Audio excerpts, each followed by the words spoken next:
लगे छी अपने सबके मिथिला संस्कार पर स्वागत करै छी। की समाचार छै? आब तऽ नजदीक आबि रहल ये जितिया, तऽ अपने सबके अंगूठन कोना करब, अंगूठन के की विध होइ छै से अपने सबके दऽ रहल छी। ओ वीडियो लऽ के एलहुँ हँ आ अपने सब ध्यान से सुनब, सब्सक्राइब करब, लाइक करब। किछु बात हैत तऽ हमरा से जरूर पूछब। तऽ सुनू, अंगूठन जे ये एहि बेर से अहाँ 4 बजे से लऽ कऽ 5:30 बजे तक कऽ सकै छी। आब कते लोग 3 बजे भोर में उठि कऽ करै छी तऽ सेहो बात ये, लेकिन 4 बजे से लऽ कऽ 5:30 बजे तक अंगूठन कऽ सकै छी। एहि बेर अंगूठन के ई टाइम में नव जिनका विवाह भेल छनि हुनका सासुर से मड़ुआ के आटा एतनि, माछ एतनि, चूड़ा एतनि, दही एतनि, अमोट एतनि। तऽ नव जिनका विवाह भेल छनि से जे अंगूठन करथिन, सासुर चलिओ गेल रहथिन आ जितिया में अयथिन आ चाहे सासुरे में रहथिन, तो हुनकर सास साड़ी कपड़ा सब देतनि, लहठी तहठी सब देतनि पहिर कऽ अंगूठन करऽ ला।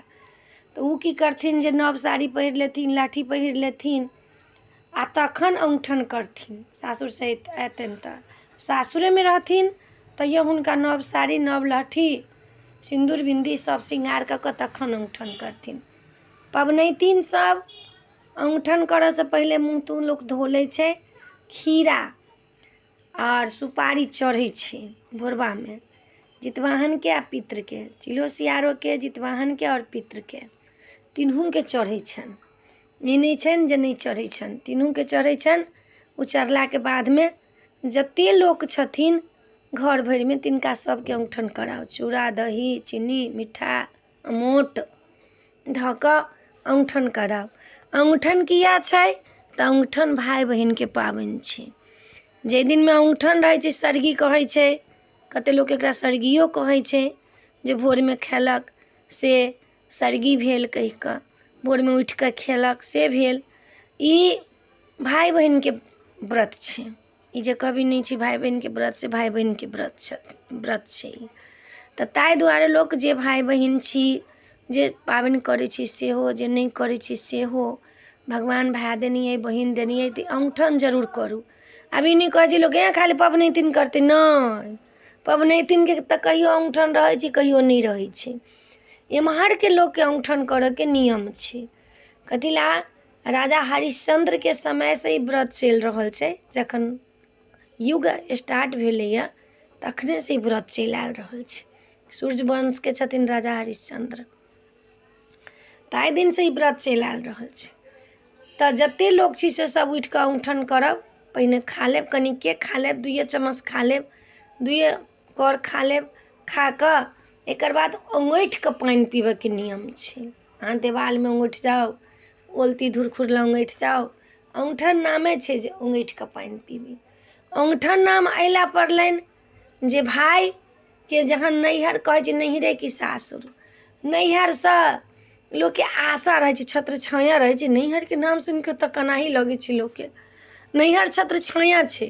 सासुर में कनी मोन भऽ गेल बेसी दिन तऽ मन केलक जे 2 दिन ला नैहर जैतौ। नैहर एहन चीज छै जे प्रेम अधिक नैहर में छै।